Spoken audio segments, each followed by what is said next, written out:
আজকে রান্না করেছিলাম মুসুর ডাল।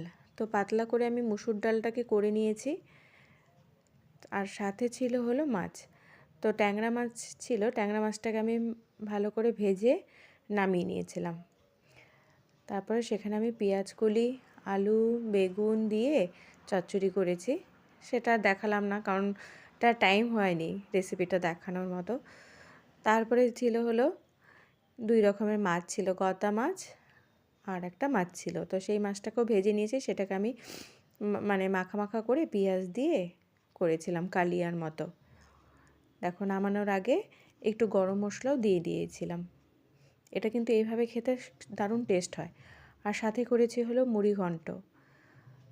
চালটাকে নামিয়ে রেখেছিলাম, তারপরে কড়াইয়ে সব মশলা দিয়ে মটরশুঁটি দিয়ে ভাজা ভাজা করে নিয়ে, তারপরে যখন দেখলাম যে ভাজা হয়ে গেছে, তখন চালটাকে দিয়ে একটু গরম জল দিয়ে মাছের মাথাগুলো দিয়ে ভালো করে ফুটিয়ে নিয়েছি।